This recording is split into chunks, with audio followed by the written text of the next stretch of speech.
श्री स्वामी समर्थ। जय जय स्वामी समर्थ। अनंत कोटी ब्रह्मांड नायक राजाधिराज योगराज अक्कलकोट निवासी सद्गुरु श्री स्वामी समर्थ महाराज की जय। कशा आहात सर्व स्वामी भक्तांनो? तुम्ही सदैव आनंदी राहा हीच स्वामींच्या चरणी प्रार्थना। तुमच्या सर्व चांगल्या इच्छा स्वामी महाराज पूर्ण करोत आणि आजचा दिवस तुमचा आनंदात जाओ हीच स्वामींच्या चरणी प्रार्थना। प्रथम तुम्हा सर्वांचं खूप खूप मनापासून स्वागत आहे तुमच्या सर्वांच्या अनुभवांनी बनलेला भक्त आम्ही स्वामींचे या चॅनलमध्ये। मी शुभांगी पोळ तुम्हा सर्वांचं खूप खूप मनापासून स्वागत करते।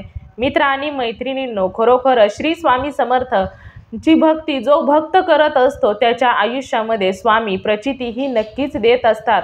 मित्र आणि मैत्रिणींनो, सर्वात प्रथम स्वामींच्या भक्तीमध्ये येण्यासाठी हे भाग्य असावे लागते आणि जे काही सर्व स्वामी भक्त आहेत ते खरोखरच खूप भाग्यवंत आहेत की त्यांच्या आयुष्यामध्ये स्वामींचे चमत्कार हे होत आहेत आणि त्याचबरोबर ते स्वामींच्या भक्तीमध्ये देखील आलेले आहेत।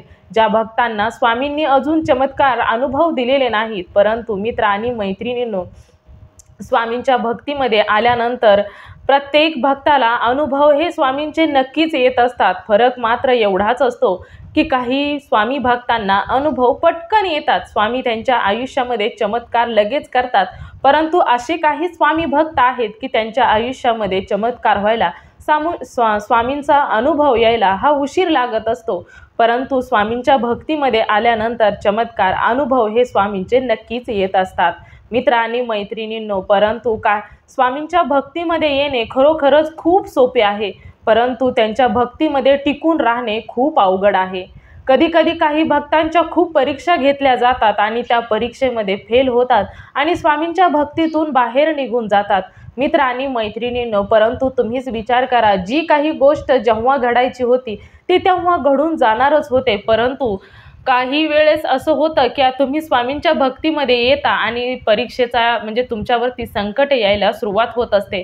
परंतु मित्र आणि मैत्रिणींनो, तुम्ही स्वामींच्या भक्तीमध्ये येण्या अगोदर तुम्हीच विचार करा का तुमच्यावरती संकटे आली नव्हती, तुमच्यावरती दुःख आलं नव्हतं, मग स्वामींना दोष का बरं द्यायचा की तुम्ही स्वामींच्या भक्तीमध्ये आला आणि संकटे यायला सुरुवात झाली। त्यामुळे मित्र आणि मैत्रिणींनो, जी संकटे आहेत ती तेव्हा तर येणारच होती, परंतु कावळा बसायला आणि फांदी तुटायला गाठ पडली। त्यामुळेच तर तुमच्या मनामध्ये असा विचार आला।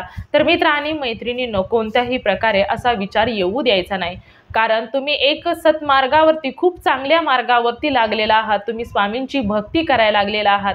त्यामुळे मनामध्ये कोणत्याही प्रकारचे विचार येऊ द्यायचे नाही। प्रत्येक वेळी पॉझिटिव्ह विचार मनामध्ये ठेवायचा आहे की जे काही तुम्हाला कधी काही भक्तांना स्वामींच्या भक्तीमध्ये आल्यानंतर खूप त्रास सहन करावा लागतो, परंतु जेवढा त्रास होईल त्यापेक्षाही जास्त स्वामींवर विश्वास ठेवायचा आणि भक्ती करायची। मित्र आणि मैत्रिणींनो, तुम्ही ब्रह्मांड नायक श्री स्वामी समर्थांची भक्ती करत आहात, मग तुम्हीच विचार करायचा की तुम्ही तुमचं आयुष्य स्वामींच्या चरणी अर्पण करायचं। मग त्यानंतर पहा की स्वामी तुमच्या आयुष्यामध्ये किती तारून नेतात। मित्र आणि मैत्रिणींनो, स्वामींची भक्ती करत असताना सर्वात प्रथम निस्वार्थ भावना आणि निशंक मनाने भक्ती करायची आहे। तुम्ही तेवढ्याच विश्वासाने स्वामींवर जर तुमचा विश्वास भरपूर असेल ना, तर कोणत्याही प्रकारे कितीही मोठं संकट असेल परंतु तुम्हाला काही सुद्धा होणार नाही, कारण श्री स्वामी समर्थ असे म्हणतात की जो करील सेवा तोच खाईल मेवा। ज्या भक्ताने माझ्या भक्तीचा मार्ग निवडलेला आहे तर त्याच्या आयुष्याचा संपूर्ण भार हे साक्षात श्री स्वामी समर्थ चालवत असतात आणि एकदा स्वामींचे अनुभव यायला सुरुवात झाली की त्यानंतर त्या भक्ताच्या आयुष्यामध्ये पावलोपावली स्वामी अनुभव हे देत असतात। जसं की आजचा मी तुम्हाला एका काकूंचा अनुभव सांगणार आहे। खरोखरच खूप सुंदर या मॅडमचा अनुभव आहे आणि या मॅडम ज्या आहेत त्या रिटायर झालेल्या आहेत। त्यांच्या आयुष्यामध्ये खरोखरच त्यांनी जेव्हा रिटायर झाल्या तेव्हापासून त्यांचं आयुष्य हे स्वामींच्या चरणी अर्पण केलं। मित्र आणि मैत्रिणींनो, त्या फक्त स्वामींची सेवा करतात आणि स्वामींसाठीच जीवन जगतात असं म्हटलं तरी देखील हरकत नाही आणि त्यानंतर स्वामी त्यांना पावलोपावली अनुभव हे देतच असतात। चला तर मग त्यात मॅडम जे नरसाळे मॅडम आहेत तर त्यांच्या आयुष्यामध्ये स्वामींनी कोणकोणते चमत्कार केले, चला तर मग त्या ताईंच्याच तोंडून ऐकायला सुरुवात करूया। चला तर मग मॅडम सांगायला सुरुवात करतात, सर्वात प्रथम तुम्हा सर्वांना श्री स्वामी समर्थ, जय जय स्वामी समर्थ। मी रिटायर झालेले आहे। माझ्या घरामध्ये माझी सून, माझा मुलगा आणि एक नातू देखील आहे। मी स्वामींच्या सेवेमध्ये एवढे हरवून जाते की मला कधी कशाचं सुद्धा भान राहत नाही। आणि आत्ताचाच हेच अनुभव नाही, या अगोदर देखील माझे भरपूर अनुभव मी शेअर केलेले आहेत। मित्र आणि मैत्रिणींनो, आज मी सर्व स्वामी भक्तांना माझा जो अनुभव सांगणार आहे तो खरोखरच खूप सुंदर देखील अनुभव आहे। स्वामींना म्हणजे मी एखादी गोष्ट म्हणावी आणि लगेचच स्वामी पूर्ण करत असतात। प्रत्येक गोष्ट स्वामी म्हणजे मी म्हटलं की स्वामी लगेचच माझी इच्छा पूर्ण करतात।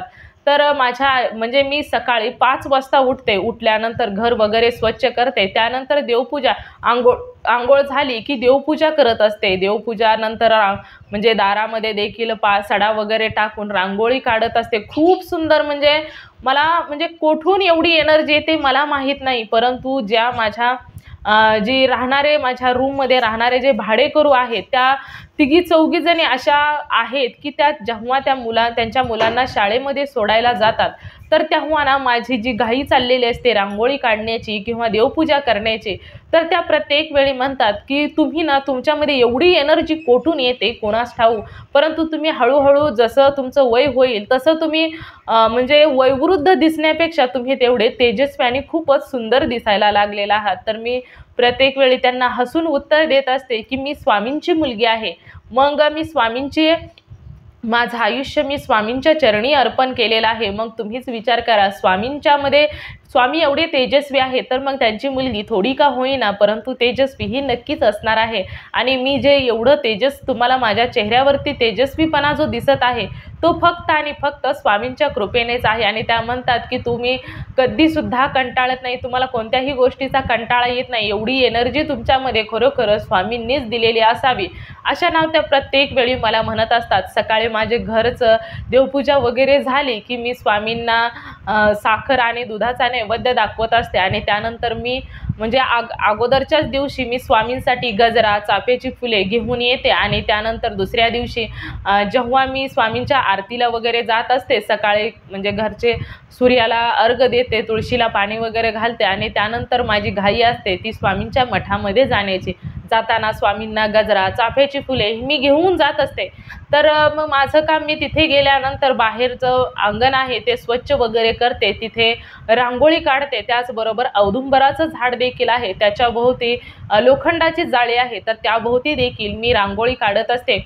रांगोळी काढण्याचं दररोजचं काम हे माझंच असतं, त्यामुळे मला असं वाटतं की जसे मी फुलांमध्ये किंवा रांगोळीमध्ये जेवढे सुंदर सुंदर रंग भरते ना, त्याच प्रकारे स्वामींनी माझ्या आयुष्यामध्ये खूप सुंदर असे रंग भरलेले आहेत। माझं आयुष्य देखील खूप रंगीन स्वामींनी केलेलं आहे। खरोखरच माझा या गोष्टींवरती विश्वास असतो। मी रांगोळी काढताना तेवढ्याच आनंदाने आणि मनापासून काढते ना, जणू काही माझं आयुष्यच इथे रेखाटत आहे अशा प्रकारे मला वाटत असतं।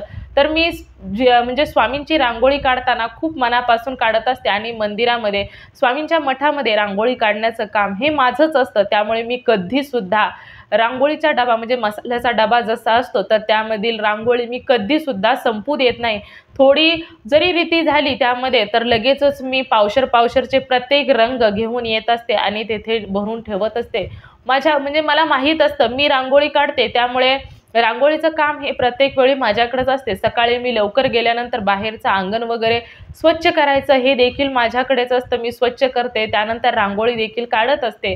तर अशा प्रकारे माझं काम चाललेलं असतं। तर आरती वगैरे झाल्यानंतर मग मी घरी येत असते। घरी येताना स्वामींना म्हणत असते, चला स्वामी आता मी घरी निघालेले आहे तर आपण घरी जाऊया, चला स्वामी आता तुम्हाला मी जो नैवेद्य बनवणार आहे तर ते नैवेद्य देखील तुम्हाला देणार। तर असं मी स्वामींना सांगत असते आणि स्वामींना चला म्हणून सांगत असते। तर असा हा माझा दररोजचा नित्यक्रम होता। तर एके दिवशी का कोणास ठाऊक परंतु माझ्या मनामध्ये आलं की मी दररोज स्वामींच्या मठामध्ये बाहेरची जी बाजू आहे ती स्वच्छ करत असते। स्वामी माझ्याकडून सेवा तर करून घेतात, परंतु मला स्वामी जवळची म्हणजे स्वामी मला जवळ जे आत गाभाऱ्यामध्ये स्वामींचं जिथे म्हणजे मूर्ती आहे तर तिथे आसपास कधीसुद्धा मला आतमध्ये सेवा करण्याचं म्हणजे भाग्यच मिळालेलं नाही आणि मला स्वामी कधी जवळ घेतील असं म्हणजे मला वाटायचं। तर त्या दिवशी मनामध्ये आलं आणि सहजच स्वामींना म्हणून गेले की स्वामी तुम्ही ना माझ्याकडून बाहेरची तर सेवा करून घेता, परंतु मला तुमच्या जवळ कधी घेणार, तुमच्या जवळ येऊन मला सेवा करायची आहे। मी बाहेर तर सेवा करतेच आणि त्या दिवशी दररोज तर असं असतं की ज्याचा अभिषेक आहे, ज्याची आरती आहे तर तीच लोक आतमध्ये स्वामींच्या जवळ जातात, स्वामींची आरती वगैरे करत असतात. परंतु मी दररोज स्वामींची आरती करत असते, परंतु ती आरती ही बाहेरून करत असते. कधी सुद्धा मी स्वामींच्या जवळ जाऊन आरती करत नाही. आणि त्या दिवशी मनामध्ये असा विचार आला आणि आरती वगैरे झाल्यानंतर सर्व काही झालं आणि मग त्यावेळेस मी अचानकच माझ्या तोंडून गेलं की स्वामींच्या जे आतमध्ये जे फुलं वगैरे पडलेले आहेत तर ते मी स्वच्छ करू का? तर त्यावेळेस तेथील लगेचच मला म्हणाले, का बरं ताई, नाही, तुम्ही जावा आणि स्वच्छ करा. तर त्यानंतर मी पहिल्यांदा म्हणजे आतमध्ये स्वामींच्या गाभाऱ्यामध्ये जवळ गेले आणि सर्वात प्रथम मी स्वामींना मुजरा केला आणि स्वामींना म्हटलं की खरोखरच स्वामी, तुमची लीला ना अगाध आहे. मी आत्ता एवढ्यातच तुम्हाला म्हटलं की स्वामी, तुम्ही मला तुमच्या जवळ कधी घेणार, आणि त्यानंतर तुम्ही मला पटकन आत बोलवलं. तर मग मी आतमध्ये गेले आणि स्वामींची जी त्या आसपास जी फुलं वगैरे पडलेली होती तर ती मी पूर्णपणे स्वच्छ केले आणि स्वामींच्या मठामध्ये आतमध्ये मला सेवा करण्याचं फळ मिळालं. खरोखरच ना मी स्वामींना म्हटलं आणि त्याच लगेच थोड्या वेळानंतरच स्वामींनी मला आतमध्ये बोलवून मग सेवा वगैरे केली. मी स्वामींना डोळे भरून पाहिलं देखील. स्वामी असं वाटत होतं की माझ्याकडे पाहून हसत होते. मला खूप आनंद झाला. तर हा माझा जो अनुभव होता तो पहिला अनुभव होता. त्यानंतर एके दिवशी माझी मैत्रीण घरी आली आणि घरी आल्यानंतर म्हणजे गेटमधून आत आली तर तिला एकदम चंदनाचा वास येऊ लागला. तर ती आतमध्ये आल्यानंतर मला म्हणाली की काय गं, तुझी बगीचाही किती सुंदर आहे, किती वेगवेगळ्या प्रकारची फुले तुझ्या बागेमध्ये आहेत आणि खूप सुंदर, आणि त्याचबरोबर इथे चंदनाचा वास मला भरपूर येत आहे आणि इथून म्हणजे एवढं प्रसन्न वाटत आहे. तर त्यानंतर ती आली आणि घरामध्ये आल्यानंतर सर्वात प्रथम ती देवघरामध्ये गेले. देवघरामध्ये तिनं पाहिलं की मी काय लावलं वगैरे आहे का, चंदनाची अगरबत्ती किंवा धूप वगैरे. तर त्यामुळे तिने माझं घर पूर्ण चेक केलं आणि ती म्हणाली की मी अजिबात सुद्धा म्हणजे तू घर तुझं चेक केलं परंतु तुझ्या घरामध्ये चंदनाचा धूप वगैरे काहीच नाही, परंतु एवढा सुगंध येत आहे की मला ना खूपच आश्चर्य वाटत आहे आणि तुझ्या चेहऱ्यावरचं तेज देखील खूपच सुंदर, म्हणजे तू अगदी म्हणजे म्हातारी होण्याऐवजी तू खूपच तरुण होत चाललेले आहे. तुझा चेहरा एवढा चमकत आहे, खरोखरच तू खूपच सुंदर दिसू लागलेली आहे. आणि ती देखील स्वामी सेवेकरीच होती आणि माझी लहानपणापासूनची एक मैत्रीण देखील होती. तर तिचं ते बोलणं ऐकल्यानंतर मला देखील खूप हसू आलं आणि मी म्हटलं की नाही, तर हे असंच म्हणजे तिला म्हणजे तू स्वामींची सेवा करतेस ना, मग तुझ्या घरामध्ये ना स्वामींचा वास आहे, त्यामुळे चंदनाचा वास घरामध्ये येत आहे आणि तुझ्या घरामध्ये एक मंद असं खूपच सुगंध येतो की असं वाटतं की घरामध्ये खूपच प्रसन्न वातावरण, अगदी खूप वेळ तुझ्याजवळ बसावं, गप्पा कराव्यात, म्हणजे एवढा आनंद प्रसन्न वातावरण आहे तुझ्या घरामध्ये. त्यानंतर ती माझ्या जवळ आल्यानंतर देखील मला म्हणाली की अगं, तुझ्या अंगातून देखील चंदनाचा वास येत आहे. तर त्यानंतर मला ना एवढा आनंद झाला की मी म्हटलं की माझ्या गळामध्येच स्वामी आहेत, तर मग का बरं तुला चंदनाचा वास म्हणजे येणार नाही. म्हणजे मीच माझं आयुष्य संपूर्ण म्हणजे मी माझं सर्वस्व स्वामींच्या चरणी अर्पण केलेलं आहे, त्यामुळे कदाचित तुला देखील स्वामींचा चंदनाचा वास येत असेल. आणि त्याचबरोबर मी ना स्वामींचं जे आवडतं हिना अत्तर आहे तर ते मी खूपच चांगल्या क्वालिटीचं हिना अत्तर आणलेलं. तर स्वामींच्या केंद्रामध्ये देखील गेल्यानंतर मी तिथे देखील स्वामींना लावलं. घरी जे माझे स्वामी आहेत त्यांना देखील लावत असते, त्यामुळे कदाचित घरामध्ये स्वामींचा वास आहे. आणि त्याचबरोबर प्रत्येकाच्या तोंडून हेच येतं की माझ्या घरामध्ये खूपच प्रसन्नतेचं वातावरण आहे आणि खूपच पॉझिटिव्ह शक्ती देखील आहे. प्रत्येकाला माझ्या घरामध्ये आल्यानंतर खूप आनंद देखील होत असतो. प्रत्येक जण आलं की म्हणत असतं की तुमच्या घरामध्ये खूप पॉझिटिव्हिटी आहे. अगदी खूप वेळ, कितीही वेळ इथे बसलं तरी अगदी कंटाळा येत नाही, कितीही वेळ बसावं असं वाटत असते. हा देखील माझा अनुभव. तर मी ना यावेळेस म्हणजे मी प्रत्येक वर्षीच काही ना काही दान हे नक्कीच करत असते. तर यावर्षी थंडीचे दिवस होते म्हणून म्हटलं की आपण जी ब्लँकेट आहेत तर यावर्षी मी स्वामींना सांगितलं की स्वामी, यावर्षी ना मी 5च ब्लँकेट दान करणार आहे. तर त्यावेळेस ना मी जी रस्त्याच्या बाजूला जी गोर गरीब आहेत तर त्यांना मी 5 ब्लँकेट दान केली. परंतु एक असा व्यक्ती होता की तो ना तिथेच राहायचा, तिथेच झोपायचा आणि त्याचं जेवण वगैरे तो तिथेच बनवायचा. मला म्हणजे एवढं वाईट वाटत होतं की त्या व्यक्तीचं ना. मग मी माझ्या नातूला घेऊन आणि माझ्या मुलाला घेऊन मी तिथे गेलेली होती. तर तिथे गेल्यानंतर माझ्या नातूच्या हस्ते मी प्रत्येकाला एक ब्लँकेट दिलं. तर तेव्हा ना तो एक व्यक्ती जो होता तो तिथेच राहत होता ना, त्याने त्याला जेव्हा ते ब्लँकेट दिले ना तर तो अगदी म्हणजे असं मला वाटत होता की साक्षात श्री स्वामी समर्थच त्या म्हणजे त्या व्यक्तीच्या रूपामध्ये मला स्वामीच दिसत होते। त्यानंतर त्याने ना म्हणजे त्याचं बसणं वगैरे म्हणजे असं वाटत होतं की हे स्वामीच इथे बसलेले आहेत। आणि जेव्हा त्याला ब्लँकेट दिलं ना तर तेव्हा ना त्याने माझ्या नातू जो आहे त्याच्या तोंडावरून हात फिरवला, डोक्यावर हात ठेवला, आशीर्वाद देखील दिला आणि पाठीवरून देखील हात फिरवला। आणि तेव्हा ना मला जेव्हा ते हे सर्व काही तो व्यक्ती करत होता ना तेव्हा मला ना अक्षरशः त्याच्यामध्ये साक्षात ब्रह्मांड नायक श्री स्वामी समर्थ दिसत होते। असं मला वाटत होतं की हे फक्त स्वामीच आहेत आणि या म्हणजे त्यांच्या रूपामध्ये मला साक्षात स्वामींनी दर्शन दिलं। त्यामुळे मला ना एवढा आनंद झाला की त्यांचा हावभाव, त्यांचं बोलणं, त्यांचं बसणं स्वामींसारखं सेम टू सेम स्वामींसारखंच होतं। आणि मला म्हणजे हे दान केल्यानंतर ना मला त्या व्यक्तीमध्ये मला साक्षात स्वामींनी दर्शन दिलं। हा देखील माझा अनुभव। माझा अजून एक अनुभव म्हणजे की मी जेव्हा सेवानिवृत्त झाले होते तर तेव्हा ज्या आमच्या सेवेमध्ये असणाऱ्या ज्या सर्व स्त्रिया होत्या त्या सर्वच मैत्रिणींना आम्ही एका जागेवरती बोलवलेलं होतं आणि म्हटलं होतं की एक सुंदर असा कार्यक्रम करायचा, कारण संक्रांतीचे दिवस संक्रांत झालेली होती। मग म्हटलं की हळदी कुंकवाचा दिवस देखील घ्यायचा आणि सर्वांनाच आनंदाने हे सेलिब्रेशन करायचं। म्हटल्यानंतर त्या दिवशी ना सर्व आमच्या सेवेमध्ये असणाऱ्या सर्वच महिला तेथे आलेल्या होत्या। तर सर्वांना सर्वात प्रथम मग मी एक पेढा वगैरे दिला आणि त्यानंतर तिळगुळ वगैरे दिले। तर मग म्हटलं की चला आपण हळदी कुंकवाचा कार्यक्रम करूया। तर त्यामध्ये ना काही विधवा स्त्रिया देखील होत्या ज्यांचे मिस्टर अगोदरच वारलेले होते, परंतु मी म्हटलं की ज्या स्त्रिया आहेत तर त्यांचे मिस्टर देखील म्हणजे वारलेले आहेत तर त्यांनी देखील त्यांची जिम्मेदारीवरून तोंड फिरवलेलं नाही। तर त्यांनी तेवढ्याच हिमतीने दोघांचा म्हणजे जिथे पती पत्नी कुटुंबाचा भार उचलत असतात तर तिथे एका स्त्रीने उचलला होता। तर त्यामुळे ना मला त्या स्त्रियांचा देखील खूप अभिमान वाटत होता। त्यामुळे मी प्रत्येक स्त्रियांनाच हळदी कुंकू लावलं आणि म्हटलं की तुम्ही देखील तुमच्या मिस्टरांच्या पाठीमागे की तुम्ही घरची जिम्मेदारी खूप चांगल्या प्रकारे घेतलेली आहे आणि तेवढ्याच इमानदारीने पार पाडत आहात, मग तुम्ही कशाला मिस्टरांचे म्हणजे विधवेचं जीवन जगायचं आहे। तर मी त्यांना देखील हळदी कुंकू लावलं। तर त्यानंतर त्या ज्या मैत्रिणी होत्या त्या सर्वांनाच खूप आनंद झाला। त्या म्हणाल्या की खरोखरच ना नरसाळे मॅडम तुम्ही एवढ्या खुल्या विचाराचा आहात की तुमच्यासारखं आम्हाला इथे कोणीसुद्धा असं वाटत नाही की एवढं म्हणजे पॉझिटिव्ह विचारांचं आहे। आणि तुम्ही आज आम्हा सर्वांना जे हळद आणि कुंकू लावलेलं आहे ना तर आमचं आयुष्य धन्य झाले। आज आम्ही तुम्हाला सांगू शकत नाही की आज आमच्या मनामध्ये काय फिलिंग येत आहे, आम्ही आज काय विचार करू शकत आहे। अक्षरशः आम्ही संपूर्ण जीवन जगलो असं वाटू लागलेलं आहे आणि तुम्ही आम्हाला सुवासिनीचा दर्जा दिलेला आहे।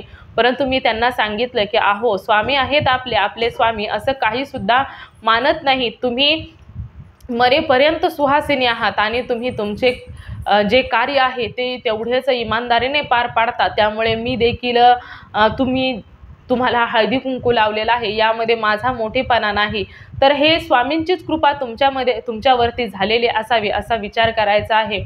आणि तुम्हाला जो काही आनंद माझ्याकडून मिळाला ह्यापेक्षा माझं मोठं भाग्य नाही। तर त्यांचे देखील आभार मानले। आम्ही संक्रांतीचा कार्यक्रम खूप चांगल्या प्रकारे केला तर त्या सर्वांचे आभार देखील मानले। त्या खरोखरच म्हणाल्या की खरोखर जेव्हा एखादी व्यक्ती ईश्वराच्या भक्तीमध्ये असते ना तर त्यांच्या मनामध्ये नेहमी पॉझिटिव्हिटी असते आणि प्रत्येकाचं कल्याण करण्याची एक भावना असते। मला असं वाटतं की त्यांचे जे शब्द आहेत ना ते मला वाटतं की हे स्वामींनी माझ्याकडून करून घेतले, फक्त मी कारण मात्र झाले। आणि त्यांचं जे कौतुक जे माझ्यासाठी झाले तर ते फक्त या कौतुकासाठी ना फक्त स्वामीच आहेत आणि हे स्वामींचंच कौतुक झालं, कारण ही स्वामी आईचं देखील एक रूप आहे। तर माझे जे काही असतं ना ते फक्त स्वामींसाठीच असते।